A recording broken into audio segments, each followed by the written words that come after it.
ஊடக அறத்தை கடைபிடித்து வரும் நியூஸ் ஃபோக்கஸ் தமிழ் சேனலை சப்ஸ்கிரைப் பண்ணி ஆதரவு தாருங்கள்.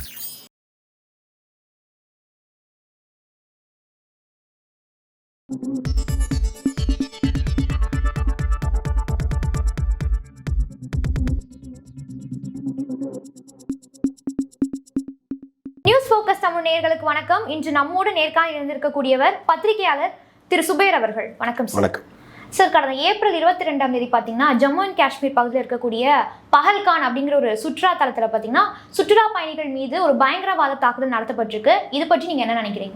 இல்லை, இது ஒரு பெரிய கண்டனத்திற்குரிய விஷயம், ஒரு கோழைத்தனமான விஷயம். அப்பாவி பொதுமக்கள் மீது அவர்கள் எந்த நோக்கத்தோடு தாக்குதல் நடத்தியிருந்தாலும் அவர்கள் மீது கடுமையான நடவடிக்கை எடுக்கணும். அரசாங்கம் என்னென்ன செய்யணுமோ அதை செய்யணும். ஏன்னா அதுதான் நம்ம அவர்களுக்கு செய்யக்கூடிய ஒரு திருப்தியாக இருக்கும். இறந்து போனவர்களுக்கு நம்ம செய்யக்கூடிய ஒரு காணிக்கையாக இருக்கும். ஏன்னா ஒரு மிகப்பெரிய அப்பாவி மக்கள் சுற்றுலாவுக்கு போன இடத்துல இந்த மாதிரியான ஒரு தாக்குதலை நடத்தியிருக்கிறாங்க அப்படிங்கிறது உண்மையிலே அதிர்ச்சியாகவும் இருக்குது, ரெண்டாவது ஒரு வேதனையாகவும் இருக்குது. இது அந்த விஷயம். ஆனால் அதற்கு பிறகு இதில் நடக்கக்கூடிய சந்தேகங்கள் நமக்கு ரொம்ப அதிகரிச்சுக்கிட்டே போகுது. நாளுக்கு நாள் அந்த சம்பவத்தை தொடர்ந்து நடைபெறக்கூடிய சந்தேகம். உதாரணத்துக்கு நம்ம சென்னையில் இருக்கக்கூடிய மெரினா கடற்கரைக்கு போனால் கூட தமிழ்நாட்டில் பெருசாக எந்த பிரச்சனையும் கிடையாது, உள்ளூர் பிரச்சனையும் கிடையாது. ஒரு சுற்றுலாத்தலம் அங்கே போனால் கூட ஒரு போலீஸ் ரவுண்ட்ஸில் இருப்பாங்க, குதிரையில் போலீஸ் பேரோல் போகும், இந்த கடற்கரை மணலில் போகக்கூடிய அந்த வாகனங்களில் போலீஸ் ரவுண்ட்ஸில் வந்துக்கிட்டு இருப்பாங்க, பரோல் வந்துக்கிட்டு இருப்பாங்க. இப்படி சாதாரணமாக நார்மலாக அமைதியாக வாழக்கூடிய ஒரு மாநிலத்தில் இருக்கக்கூடிய ஒரு சுற்றுலாத்தலத்தில் கூட இந்த நிலைமை இருக்குது. காஷ்மீரை பொறுத்த வரைக்கும் கடந்த 30 ஆண்டுகளுக்கு மேலே ஒரு பதட்டமான இடமாகவே அறியப்படுகிறது. அந்த பகுதியில் ஒரு முக்கியமான சுற்றுலாத்தலத்தில் ஒரு காவல்துறை அதிகாரிகள் கூட இல்லை, ஒரு இராணுவ வீரர்கள் கூட இல்லை. எப்படி இவர்கள் அசால்ட்டாக ஒரு காக்கா குருவியை சொல்கிற மாதிரி சுட்டுட்டு போயிருக்கிறாங்கிற ஒரு சந்தேகம் தான் நமக்கு பெரிய வலுவாக இருக்குது. ஒரு சுற்றுலாத்தலம், சாதாரண ஒரு சுற்றுலாத்தலத்தில் ஒரு திருவிழாவோ ஒரு 100 பேர் சேரக்கூடிய இடத்துல இருந்தால் கூட அந்த இடத்துல ஒரு போலீஸ் ஸ்டேஷன் இருக்கும், ஒரு போலீஸார் இருப்பாங்க, இராணுவம் இருக்கும். யாருமே இல்லை, அவர் பாட்டுக்கு சர்வசாதாரணமாக 28 பேர் நீங்கள் சுட்டுட்டு போயிருக்கிறாங்க. அப்படிங்கும் போது அவர்களுக்கு பாதுகாப்பை யார் உறுதி செய்வது? அதான் அவங்க மிகப்பெரிய கேள்விக்குறி. ஒரு சென்சிட்டிவான இடத்துல சுற்றுலாத்தலத்தில் யாருமே காவலுக்கு இல்லை, பாதுகாப்புக்கு இல்லைங்கிறது தான் மேலும் மேலும் சந்தேகத்தை அதிகரிச்சிருக்கு. இதற்கு பின்னாடி நிறையா இதை வைத்து மத ரீதியாக ஒரு அரசியலை செய்ய ஆரம்பித்தாங்க. வட இந்திய ஊடகங்கள் முழுவதுமாகவே இதை வேறொரு பக்கம் டைவர்ட் பண்ணி கொண்டு போக பார்க்குறாங்க. இப்போ நம்ம காஷ்மீரை பொறுத்த வரைக்கும் முழுக்க உள்துறை அமைச்சகத்தினுடைய கட்டுப்பாட்டில் இருக்கக்கூடிய ஒரு மாநிலம். ஏற்கனவே ஆர்டிகல் 370 பிரகாரம் மாநிலங்கள் பிரிக்கப்பட்டது பிறகு அது முழுக்க இராணுவத்தினுடைய கட்டுப்பாட்டிலையும் உள்துறையுடைய கட்டுப்பாட்டுலையும் தான் அந்த மாநிலம் இருக்குது. சமீபத்தில் கூட ஒரு மீட்டிங் நடந்திருக்கு. அதில் கூட அந்த மாநிலத்தினுடைய முதலமைச்சர் கூப்பிடாமல் உள்துறை அமைச்சருடைய தலைமையில் தான் ஆலோசனை கூட்டம், பாதுகாப்பு ஆலோசனை கூட்டம்லாம் நடந்திருக்கு. அப்படி இருக்க போது இதுக்கு முழுக்க பொறுப்பேற்பது யாருன்னா உள்துறை அமைச்சகம், இராணுவம் தான் இதுக்கு பொறுப்பேற்கணும். இப்போ என்ன பண்ணுறாங்க அப்படின்னா, அவர்கள் மீது உள்ள ஒரு தவறை, அவர்கள் தவறவிட்ட ஒரு விஷயத்தை மறைப்பதற்காக பாஜகவினுடைய முக்கிய நிர்வாகியாக இருக்கக்கூடிய சுவேத் அதிகாரி அப்படிங்கிறவர் அந்த தாக்குதலுக்கு இதுக்கு பிறகு வந்தவங்கள்ட்ட சொல்கிறார், அவர்கள் சுட்டவங்க நீங்கள் இந்துவான் கேட்டு சுட்டாங்கன்னு சொல்லுங்கள் அப்படின்னு ஒருத்தர் பேசுகிறார். பாஜகவை நிர்வாகி அந்த பாதிக்கப்பட்டு தப்பிச்சு வந்தவங்கள்ட்ட சொல்கிறார். அவங்க இல்லை அவங்க அந்த மாதிரிலாம் சுடலை அப்படின்னு அவங்க திருப்பி மறுப்புக்கு சொல்கிறாங்க. அதான் இதை வைத்து ஒரு மத ரீதியான ஒரு பிரச்சாரத்தை, ஒரு விஷமத்தை கக்கக்கூடிய ஆரம்பிச்சிருக்கிறாங்க. இன்னொரு தரப்பு வட இந்திய ஊடகங்கள்லாம் சுட வந்தவங்க அவருடைய ஆடைகளை கலைந்து பார்த்துட்டு அவங்க முஸ்லீமா இந்துவான் பார்த்து சுட்டாங்கன்னு ஒரு தகவலை பரப்புகிறாங்க. தமிழ்நாட்டில் இருக்கக்கூடிய ஒரு சில நாதாரி யூடியூப் சேனல்ஸ் கூட அது மாதிரி பரப்புனாங்க. அதாவது சம்பவம் நடந்து 1 மணி நேரத்தில் வீடியோ போகிறான் ஒருத்தன். அவனை சோத திங்கிறானா வேறு எதை திங்கிறான்னு தெரியல. நாட்டில் எந்த மாதிரியான ஒரு சென்சிட்டிவான இஷ்யூ போயிட்டுருக்கு. ஒரு 20-28 பேர் மேலே இறந்து போயிருக்கிறாங்க. இறந்து போன கொஞ்ச நேரத்தில் வீடியோ போடுறான். சுட வந்தவங்க இந்த மாதிரி ஆடைகளை கவுந்து பார்த்துட்டு அவங்க முஸ்லீமா கிறிஸ்துவான் பார்த்துட்டு தான் சுட்டாங்க, முஸ்லீமா ஹிந்துவான் பார்த்துட்டு தான் சுட்டாங்கன்னு ஒரு அவதூறை அள்ளி எறியக்கூடிய விஷயத்தை பண்ணுறான். ஆனால் அதில் இறந்து போன 28 பேரில் 2 பேர் முஸ்லீம்ங்கிறது தான் கூடுதல் தகவல். அதில் ஒருவர் அந்த வந்த தீவிரவாதிகளோட போராடி இருக்கிறார். சுட அந்த தீவிரவாதிகளோட போராடி இருக்காரு. அந்த பகுதியில் குதிரை சவாரி, சுற்றுலா பயணிகளை குதிரையில் ஏற்றிட்டு சுதி காமிப்பாங்களே, அந்த வேலை செய்யக்கூடியவர் சுட வந்தவங்கள்ட்ட இருக்கிறவங்களை காப்பாற்றுறதுக்காக போராடி வீரமரணம் அடைந்திருக்கிறார் அந்த மக்களுக்காக. அதில் ஒரு முஸ்லீம் இருக்கு. இன்னொரு முஸ்லீம் அந்த பகுதியை சேர்ந்தவர், அவரும் இந்த துப்பாக்கி சூட்டில் பலியாக இருக்கார். அந்த 28 பேரில் 2 பேர் முஸ்லீம். ஆனால் இவங்க என்ன பரப்புகிறாங்க அப்படின்னா, இது முழுக்க மத ரீதியான ஒரு தாக்குதலாக பயன்படுத்துகிறாங்க. இன்னொரு கூடுதல் விஷயம் என்னென்னா, கடந்த 2024 அந்த 4ஆம் ஆண்டு மட்டும் காஷ்மீருக்கு வந்த சுற்றுலா பயணிகள் எண்ணிக்கை 2,60,00,000 பேர் வந்திருக்காங்க. காஷ்மீரில் மட்டும் சுற்றுலா பயணிகள் அவர்கள். காஷ்மீரில் இருக்கக்கூடிய பெரும்பாலான வியாபாரிகள் வந்து முஸ்லீம்கள் தான். அப்போ முஸ்லீம்கள் அந்த பகுதியில் கிட்டத்தட்ட 30-40 வருஷம் பொருளாதார ரீதியாக மிகப்பெரிய பின்தங்கி இருக்கிறாங்க. ஒரு அழகான ஊரில் ஒரு அழியாத சோகத்தோடு இந்த மக்கள் வாழ்ந்துட்டு இருக்காங்க. பல கிராமங்களுக்கு இன்றைக்கும் கரண்ட் கிடையாது. பல கிராம மக்களுக்கு குழந்தைகளுக்கு கல்வி அறிவு கிடையாது. மிகப்பெரிய பின்தங்கிய நிலைமையில் இருக்காங்க. அவருடைய தொழிலே அந்த சுற்றுலாவை நம்பி தான். சுற்றுலாவுக்கு வரக்கூடியவர்கள் வண்டி ஓட்டுறது, இந்த குதிரை சவாரி பண்ணுறது, இந்த தால் ஏக்கில் டீ காஃபி விற்கிறது, இதுதான் அவங்களுடைய பெரிய பொருளாதாரமே. அப்போ இப்போ தான் கொஞ்சம் கொஞ்சமாக மேலோங்கி வர்றாங்க. அப்போ இஸ்லாமியர்கள் மீது, இஸ்லாமிய வியாபாரிகள் மீது ஒரு மிகப்பெரிய ஒரு பொருளாதார தாக்குதல் நடத்தியிருக்கிறாங்க. இப்போ யார் இதில் செய்ததுங்கிறதான் சந்தேகம். மிகப்பெரிய கேள்வி, மிகப்பெரிய ஒரு சந்தேகம் என்னென்னா, அவர்கள் இப்போ தான் மேலேறி வரக்கூடியவர்கள். அப்போ இந்த தாக்குதலை செஞ்சது யார்? இது கூலிப்படையா, இல்லை வந்து வேறு யாரும் ஏவப்பட்டவங்களா, இல்லை வேறு நாட்டை சேர்ந்தவர்களா? இப்போ அடுக்கடுக்கான குற்றச்சாட்டுகள் இருக்குது. இதை தவற விட்டவர்கள் யார்? இது பாஜக ஆளாத ஒரு மாநிலத்தில் இந்த மாதிரி ஒரு சம்பவம் நடந்திருந்தா பாஜக எப்படி அதை ப்ரொமோட் பண்ணியிருக்கோம்? உடனே ஆட்சியை கலைங்க, அவங்களுக்கு நிர்வாகத்துக்கு செய்ய தெரியல, சட்டம் ஒழுங்கு கெட்டு போச்சுன்னு. இப்போ இதுக்கு யார் பொறுப்பு? உள்துறை அமைச்சர், இராணுவமும் பொறுப்பு. அப்போ நீங்கள் ஏன் அதை உங்களிடம் கேள்வி யாரும் கேட்டக்கூடாதுங்கிறதுக்காக இதை டைவர்ட் பண்ணுறாங்க. அப்போ முழுக்க முழுக்க இது பாஜகவுக்கு ஒரு தோல்வி அப்படின்ற மாதிரி பார்க்குறீங்களா சார்? கண்டிப்பாக பாஜகவிற்கு தோல்வி தான். எப்படி நீங்கள் வந்து ஒரு சென்சிட்டிவான இடத்துல ஒரு இடத்துல தாக்குதல் நடந்திருக்கு, உங்களுடைய கட்டுப்பாடு இருக்கக்கூடிய இடத்துல தாக்குதல் நடந்திருக்குன்னா யார் இதற்கு பொறுப்பு? இராணுவமும் உள்துறை அமைச்சர் கண்ட்ரோல் இருக்கக்கூடிய ஒரு மாநிலத்தில் ஒரு தோல்வி நடந்திருக்கு. சர்வசாதாரணம் வந்து அப்பாவி பொதுமக்களை சுட்டு கொண்டுட்டு போயிருக்கிறான். இதுக்கு யார் பொறுப்பு? பொறுப்பேற்க வேண்டியது யார்? பொறுப்பேற்க வேண்டியவர்கள் வந்து பொறுப்பை தட்டி கழிச்சிட்டு வேறு பக்கம் இதை டைவர்ட் பண்ணுறதுக்காக வேலையை செஞ்சுக்கிட்டு இருக்காங்க. அப்போ தன் மீது ஒரு பழி வந்துடக்கூடாது, தாம் மீது யாரும் கேள்வி கட்டக்கூடாதுங்கிறத வட இந்திய ஊடகங்கள் முழுவதும் அவருடைய கண்ட்ரோலில் இருக்குது. அப்போ இதை திசை திருப்பி வந்தவன் வந்து முஸ்லீமா இந்துவான்னு கேட்டு சுட்டான், ஆடையில் அவுத்து பார்த்து சுட்டான் அப்படிங்கிற ஒரு பொய்யான பிரச்சாரத்தை பண்ணுறாங்க. பாஜக தலைவரே சொல்கிறாரு அப்படித்தான் சுட்டான்னு நீ சொல்லுன்னு. ஆனால் அங்கிருந்து தப்பித்து வந்தவர்கள் சொல்லக்கூடிய விஷயங்கள்லாம் மிகப்பெரிய ஆச்சரியமாக இருக்குது. 50 கிலோமீட்டர் தோளில் தூக்கிட்டு போய் ஒருத்தர் காப்பாற்றினார்ன்றாங்க. ஒரு இறந்து போயிட்டார் அவங்க கணவர். அதுதான் இன்னொரு அந்த வண்டி ஓட்டிட்டு போன ஒரு இஸ்லாமியர் தான் கொண்டு போய் என்னை வந்து நைட் அண்ட் டே வந்து என்னை வந்து பார்த்துக்கிட்டாங்க, காப்பாற்றிட்டாங்க. நீங்கள் ஊருக்கு வந்து சேர்ந்துருக்கணும். கேரளாவில் இருக்கக்கூடிய சுற்றுலா பயணித்தவங்க பேசுகிறாங்க. அவங்க 2 பேர் எனக்கு சகோதரர்கள், அந்நியன்மார் அப்படின்னா அந்த ஒரு பெண் கதற வீடியோ பேசுகிற காட்சிகள்லாம் சோசியல் மீடியாவில் வைரலாக போயிட்டுருக்கு. அப்போ அங்கேருந்து வரக்கூடிய செய்திகள் வேறு, இவர்கள் பரப்பக்கூடிய செய்திகள் வேறையாக இருக்குது. அப்போ முழுக்க முழுக்க ஒரு அரசாங்கத்தினுடைய தோல்வியை மறைப்பதற்காக வேறு திசை நோக்கி இதை கொண்டு போகிறாங்க. அதோடு சேர்த்து இந்த வருடத்தினுடைய இறுதியில் பீகார் தேர்தல் வருது. இந்த நேற்று பிரச்சாரத்துக்கு போயிட்டார் பிரதமர். பிரச்சாரத்துக்கு போயிட்டு பிறகு பீகாரில் நடந்தக்கூடிய நலத்திட்ட உதவிகளில் பேசுகிறாங்க, விட மாட்டோம், யாராக இருந்தாலும் விட மாட்டோம் அப்படின்னு அங்கே பேச ஆரம்பிக்கிறாரு. இவர்களுக்கு இதே தான் வேலை. புல்வாமா தாக்குதல் நடந்துச்சு. புல்வாமா தாக்குதல் மிகப்பெரிய அதில் முறைகேடு நடந்திருக்கு. நான் சொல்லலை, ஊடகங்கள் சொல்லலை. அப்போ காஷ்மீர் மாநிலத்தினுடைய கவர்னராக இருந்த சத்யபால் மாலிக் சொல்கிறார், நான் வந்து ஹெலிகாப்டரில் அனுப்புவோம் ஆட்களை, தரை வழியாக அனுப்பி தாக்குதலுக்கு இதாக இருக்குன்னு சொல்லி உள்துறை அமைச்சர் இராணுவத்தில் கேட்டேன், அவங்க தரலை.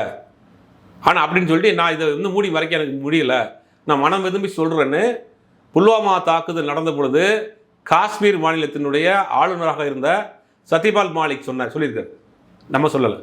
அதே மாதிரி இதற்கு உண்டான கதைகள் வந்து இதுக்கு பின்னாடி நடந்த சம்பவங்கள் இனி வரக்கூடிய காலத்தில் மனசாட்சி உள்ள நபர்கள் இதை பேச ஆரம்பிப்பாங்க. இப்போ உள்துறை அமைச்சகத்தோடையும் இராணுவத்தினுடையும் ஒரு தோல்வியை மறைப்பதற்காக வேறு திசையை நோக்கி இதை கொண்டு போயிட்டு இருக்காங்க. சரி, இப்போ இந்த விவகாரத்தில் இந்த பயங்கரவாத தாக்குதலுக்கு வேறொரு அமைப்பு வந்து பொறுப்பேற்று கொண்டதா ஒரு தகவல்கள் வந்து பரவி வருது. இதை பற்றி என்ன நினைக்கிறீங்க? அது எந்த அமைப்பு சார்? இல்லை, ஒரு அமைப்பு தகவல் பொறுப்பேற்று கொண்டோம் அப்படின்னு சொல்கிறாங்க, ஒரு அமைப்பு வந்து பொறுப்பேற்கலன்னு சொல்கிறாங்க. பட் யாராக இருந்தாலும் அவர்கள் மீது நடவடிக்கை எடுக்கணும், கடுமையான நடவடிக்கை. அவர்கள் ஒரு உச்சபட்சமாக அவர்களுக்கு பாரபட்சம் இல்லாமல் அவர்கள் இதே மாதிரியான பழிக்கு நம்ம செய்கிறதுல வந்து மாற்றுக்கிறதே கிடையாது. அதை யார் செய்திருந்தாலும், அது எந்த நாட்டிலேருந்து வந்திருந்தாலும் சரி, உள்நாட்டிலேயே செய்திருந்தாலும் சரி, அதுக்கு வந்து அரசாங்கம் சட்ட ரீதியாக என்ன நடவடிக்கை எடுக்கலாம். அதை பற்றி நம்ம அதுக்கு கருத்து சொல்ல வேண்டிய அவசியம் இல்லை. அது அரசாங்கம் சட்ட ரீதியாக நடவடிக்கை எடுக்கட்டும். ஆனால் நடந்துருச்சு ஒரு விஷயம், நடக்காமல் காப்பாற்றுறது தானே வேலை. இன்னைக்கு உயிர் போன உயிர் திரும்பி வருமா? 28 உயிர் போயிருக்கு. ஆதங்கப்பட வேண்டிய நம்ம, அப்பாவி உயிர்கள் போயிருக்கிறது பாதிக்கப்பட வேண்டிய நம்ம தான் பண்ணணும். ஆனால் அரசாங்கம் இது எப்படி கொண்டு போகுதுங்கிறதா வேதனையான விஷயமா இருக்குது. இறந்து போனவர்களுடைய முழு பொறுப்பை ஏற்றுக்கிட்டு நாங்கள் தான், நான் பதவி விலகணும்னு சொல்லணும். சுப்பிரமணிய சாமி பாஜகவினுடைய மூத்த நிர்வாகி, நாடாளுமன்ற உறுப்பினர், முன்னாள் மத்திய அமைச்சர், பாஜகவினுடைய ஆலோசனைகளை முக்கியமாக கொடுக்கக்கூடிய நபர் சுப்பிரமணிய சாமி சொல்கிறாரு, இதுக்கு முழு பொறுப்பேற்று உள்துறை அமைச்சர் பதவி விடணுங்கிறார்.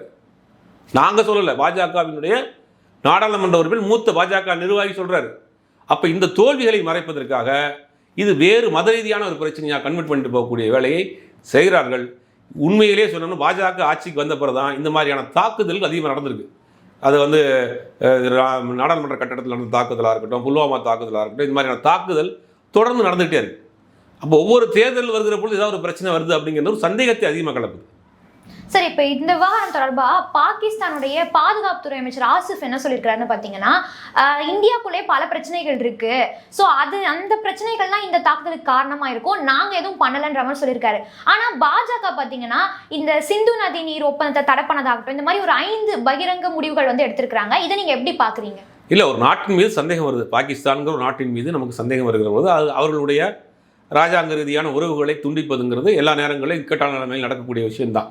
அது அரசாங்கம் பண்ணக்கூடிய விஷயம். இன்னொரு நாடும் சேர்ந்து செய்யக்கூடிய சந்தேகம் வருகிற பட்சத்தில் அது மாதிரி செய்யலாம். அதை பற்றி மாற்று கருத்து கிடையாது. அது இருக்கா இல்லையாங்கிறது வரக்கூடிய காலங்களில் தான் தெரியும். பட் அதெல்லாம் இப்போ நடக்கக்கூடிய விஷயம். வருமுன் காத்திருக்க வேண்டாமா? நம்மளுடைய கேள்வி அதுதான். இன்றைக்கி நான் பாகிஸ்தானை விட மாட்டேன், உன்னை வந்து நாங்கள் ஓட விரட்டி அடிப்போம், உன்னை வந்து மண்ணை கனவை வைப்போம், நான் சிந்து நதி ஒப்பந்தத்தை ரத்து பண்ண போகிறோம், பாகிஸ்தான் தூதரெல்லாம் வெளியே அனுப்புகிறோம், எல்லாம் சரி. ஆனால் வருவதற்கு முன்னால் காப்பாற்றிருக்க வேணும்ல. இது யாருக்கு பொறுப்பு? யார் இதை எடுத்துக்கிறவா? போன உயிருக்கு யார் உத்தரவாதம் எடுத்துக்கிறவா? யார் பொறுப்பு எடுத்துக்கிடுவாங்க? அப்போ இது முழுக்க வேறு ஏதோ ஒரு நோக்கத்தோடு பண்ணப்படுற ஒரு விஷயமாக தான் பார்க்கப்படுது. இது வெளிப்படைத்தன்மையோடு அரசாங்கம் இதில் நடந்து கொள்ள வேண்டும். போன உயிருக்கு அப்போ தான் நம்ம நீதி கிடைக்கும். சரி, இப்போ இந்த பக்கம் பார்த்தீங்கன்னா பாஜக பாகிஸ்தானுக்கு எதிராக இந்த மாதிரி முடிவுகள் எடுத்திருக்காங்க, நம்ம பேசினாலும். அந்த பக்கம் பாகிஸ்தான் தற்போது என்ன சொல்லியிருக்காங்கன்னு பார்த்தீங்கன்னா, பாகிஸ்தானுடைய வான்பரப்பில் இந்திய விமானங்கள் பறக்கக்கூடாது, அடுத்த 48 மணி நேரத்தில் பாகிஸ்தான் இருக்கக்கூடிய இந்தியர்கள் வந்து வெளியேறணுங்கிற மாதிரி சொல்லியிருக்காங்க. இதை பற்றி என்ன நினைக்கிறீங்க? தமிழில் இந்திய ராணுவமும் சரி, இந்திய ஏர்ஃபோர்ஸும் சரி, அவர்களும் பாதுகாப்பு ஒத்திகைகள்லாம் நடத்திட்டு இருக்காங்க. அப்போ வேறு ஏதாவது ஒரு போர் வாரியான ஒரு சூழ்நிலை வருகிற பட்சத்தில் 2 தரப்புமே தயார் நிலையில் இருப்பாங்க. இது வந்து அந்த மாதிரியான பதட்டமான நேரங்களில் நார்மல் நடக்கக்கூடிய ஒரு விஷயம்தான். இப்போ அவர்களும் தயாராக இருக்காங்க, இவர்களும் தயாராக இருக்கிறாங்க அப்படின்ற மாதிரி ஒரு செய்தி வருது. பட் அந்த மாதிரியான சூழ்நிலைக்கு போயிடக்கூடாது. அப்படி ஒரு சூழ்நிலை வந்தால் இதுக்கு பின்னாடி இது ஒரு அரசியல் இருக்குமாங்கிற ஒரு சந்தேகம் இருக்குது. இப்போ 75 வயது செப்டம்பரோட பிரதமருடைய 75 வயசு முடியுது. ஆர்எஸ்எஸ்னுடைய அஜெண்டா பிரகாரம், பிஜேபியினுடைய இது புரோட்டோகால் பிரகாரம் 75 வயசுக்கு மேலே ஒருத்தர் இந்த பதவியில் இருக்கக்கூடாது. இதை வேறு எதுவும் ஒரு எப்படி நம்ம இஸ்ரேலில் வந்து நெதன்யா வந்து ஒரு மைனாரிட்டி கவர்மெண்ட் தான் இருந்தாலும் கூட இந்த போரை வைத்து ஒன்றும் வந்து வண்டி ஓட்டிகிட்டு இருக்காரு. அந்த மாதிரியான ஒரு சுச்சுவேஷன் இங்கே வந்துருமோங்கிற ஒரு சந்தேகமும் பயமும் இருக்குது. பட் எப்படி இருந்தாலும் போர் அப்படிங்கிறது 2 தரப்புக்குமே பாதிப்பு தான். பட் இதை பாதிக்கப்பட்டவர்கள் மீது கண்மூடித்தனமாக நடந்து கொண்டவர்கள் மீது நடவடிக்கை எடுக்கணுங்கிறதுல மாற்று கருத்து கிடையாது. போர் என்கிற வருகிற பொழுது அது 2 தரப்புக்குமே ஒரு பெரிய உலகத்தில் இந்த நாட்டில் போர் நடந்தாலுமே அது பாதிக்க போகிறது வந்து 2 நாடுகளுமே பாதிக்கும். அப்பாவி பொதுமக்கள் தான் பாதிப்பாங்க, வியாபாரிகள் தான் பாதிப்பாங்க. அப்படிங்கும் போது இதெல்லாம் வந்து கவனத்தில் கொண்டு அரசாங்கம் முடிவெடுக்கும். வரக்கூடிய காலங்களில் என்ன நடக்குங்கிறது பொறுத்து தான் பார்க்கணும். இப்படி ஒரு பரபரப்பாக போயிட்டு இருக்க ஒரு சூழ்நிலையில தான் பார்த்தீங்கன்னா பாஜகவை சார்ந்த யோகி ஆதித்யநாத் வந்து ஒரு கருத்து சொல்லியிருக்காரு. என்னன்னா, இந்த மாதிரி ஒரு இக்கட்டான சூழ்நிலையில ஆளும் பாஜக அரசு மக்கள் நம்பணும் அப்படிங்கிற மாதிரி சொல்லியிருக்காரு. உண்மையிலே மக்கள் நம்புவாங்களா இவங்களை? சந்தேகமே அங்கே தானே வருது. நீங்கள் எதையோ திசை திருப்புற வேலையை தானே செய்கிறீங்க. இப்போ பாஜகவை சேர்ந்த ஒரு நிர்வாகி இந்துக்களா முஸ்லீமான்னு கேட்டுட்டு சுட்டாருன்னு சொல்கிறீங்க. அப்போ இதில் உள்நோக்கம் இருக்கா இல்லையா? இப்போ எப்படி நம்புவாங்க? இதுக்கு யார் பொறுப்பேற்க வேணும்? நல்ல அரசாங்கம் வந்து என்ன சொல்லியிருக்கணும்? இதுக்கு நாங்கள் பொறுப்பேற்றுக்கிறோம், எங்களுடைய தோல்வி தான் காரணம், இது சரி செய்யக்கூடிய வேலையில் பண்ணுறோம். என்ன சொல்கிறாங்க அப்படின்னா, அக்னிபாத் திட்டத்தில் ஆள் எடுத்தது தான் ஒரு காரணம்.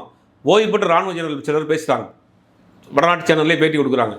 கிட்டத்தட்ட 1 லட்சம் பேருக்கு மேலே ஷார்டேஜ் இருக்குது. மிலிட்ரியினுடைய சோல்ஜர்ஸ் வந்து 1 லட்சம் பேர் ஷார்டேஜ் இருக்குது. பாஜகவுக்கு ஆதரவாக பேசக்கூடிய மாரிதாஸ் போன்றவர்கள் பேசுகிறாங்க, இராணுவத்தில் ஆட்பற்றாக்குறை இருப்பு, அப்படி இருக்கிறப்ப நடிகர்களுக்கெல்லாம் பாதுகாப்பு கொடுத்துக்கிட்டு இருக்கீங்க அப்படின்னு அவரும் மனக்குமுறையில் பதிவு பண்ணுறாரு. அப்போ இராணுவத்தில் ஆள் பற்றாக்குறை இருக்குது. இந்த அக்னிபாத் திட்டம்ங்கிறது வந்து கான்ட்ராக்ட் பேசிஸில் எடுக்கிறாங்க. அது இராணுவங்கிறதே வந்து ஒரு உணர்வுபூர்வமாக வேலை செய்யக்கூடிய விஷயம். அது வந்து காசு பணத்தை தாண்டி அது நம்ம நாட்டுக்காக சேவை செய்யக்கூடிய நோக்கத்தோடு போகிறது. அதை வந்து டெம்பரவரி போஸ்ட்டாக மாற்றி அதை வந்து அக்னிபாத்துங்க ஒரு ஸ்கீமில் உள்ள கொண்டு வந்து அங்கே ஒரு பெரிய ஒரு குழப்பத்தை ஏற்படுத்தி வச்சுருக்காங்க. இப்போ இதெல்லாம் நடந்தது யார் ஆட்சியில்? இதெல்லாம் பண்ணுறது உங்களுடைய ஆட்சியில் தான் நடக்குது. அப்போ எப்படி உங்களை மக்கள் முழுவதுமாக இந்த நேரத்தில் நம்புறது? அப்போ நம்ம இந்த மாதிரி ஒரு விஷயத்தை கொண்டு வந்து உங்களை நம்ப வைக்கிறதுக்காக பண்ணுற மாதிரியான ஒரு சந்தேகம் வருது. இப்போ உண்மையாக நேர்மையான அரசாங்கமாக இருந்தால் எங்களுடைய கட்டுப்பாட்டில் கூடிய ஒரு துறையில் இந்த மாதிரி ஒரு சம்பவம் நடந்துருச்சு, அதுக்கு நாங்கள் பொறுப்பேற்கிறோம், மக்களிடம் பகிரங்கமாக மன்னிப்பு கேட்குறோம், இனிமேல் இது மாதிரி நடக்காது, அதுக்கு சம்மந்தப்பட்டவர்களுக்கு அது கடுமையாக நடவடிக்கை எடுப்பார்கள் அப்படின்னு தான் பேசியிருக்கணும் அரசாங்கம். தவறு செஞ்சு போட்டு ஹீரோ மாதிரி மாறக்கூடாது இல்லையா? தப்பு பண்ணிட்டு தன்னை ஒரு ஹீரோ மாதிரி காமிச்சிக்கிறது எதில் என்ன லாஜிக் இருக்குதுல்ல? அப்போ நீங்கள் இவர் சொல்கிறது வந்து எப்படி மக்கள் முழுவதுமாக ஏற்றுக்குருவாங்க? இதுக்கு பின்னாடி ஒரு பெரிய அரசியல் இருக்குது. பீகார் தேர்தல் இருக்குது, செப்டம்பர் மாதத்தோடு அவர் 75 வயசு முடிய போகுது. அப்படிங்கிற ஏதோ விஷயங்களை திசை திருப்பதற்காக இந்த விஷயங்கள்லாம் பயன்படுத்துகிறாங்களோ? இப்போ யோகி ஆதித்யநாத் பேச போன்ற விஷயங்கள்லாம் மிகப்பெரிய ஒரு சந்தேகத்தை கிடப்பது. மக்கள் எப்படி நம்புவாங்க? சார், இப்போ எதிர்க்கட்சியோட ஸ்டாண்ட் அப்படிங்கிறத பார்க்க வேண்டியது இருக்கு. என்னன்னா காங்கிரஸ் பார்த்தீங்கன்னா இன்னைக்கு ஒரு ஆலோசனை கூட்டம் நடத்திருக்காங்க, அதில் ஒரு 7 தீர்மானங்கள் நிறைவேற்றிருக்காங்க. இதை நீங்கள் எப்படி பார்க்குறீங்க? இல்லை, ராகுல் காந்தி அவர்கள் அமெரிக்காவுடைய சுற்றுப்பயணம் போயிருந்தார். உடனே இந்த சம்பவம் நடந்த பிறகு சுற்றுப்பயணத்தை ரத்து பண்ணிட்டு இந்தியாவுக்கு வந்திருக்கிறாரு. காங்கிரஸ் கட்சியினுடைய தலைமை காரியக்குழு வந்து கூடி சம்பந்தமாக பேசியிருக்கிறாங்க. 7 தீர்மானங்களும் போட்டிருக்கிறாங்க. முழுவதுமாக அரசாங்கத்தின் பக்கம் முழுமையாக நிற்கணுங்கிற ஒரு ஸ்டாண்டில் இருக்கிறாங்க. அது ஒரு நியாயமான ஒரு எதிர்க்கட்சி செய்ய வேண்டிய வேலை. அரசாங்கம் கூடி இந்த இக்கட்டான நிலைமையில் எல்லா விதமான விஷயத்துக்கும் உறுதுணையாக இருப்போம் அப்படிங்கிற விஷயத்தில் அவங்க ஸ்டாண்டர்டாக இருக்கிறாங்க. உண்மையிலேயே அது எதிர்க்கட்சியாக சரியாக செயல்படுறாங்கன்னு தான் நான் பார்க்குறேன். உங்களுடைய நேரத்தை ஒதுக்கி இந்த நேர்காணல கலந்து கொண்டதுக்கு மிக்க நன்றி சார்.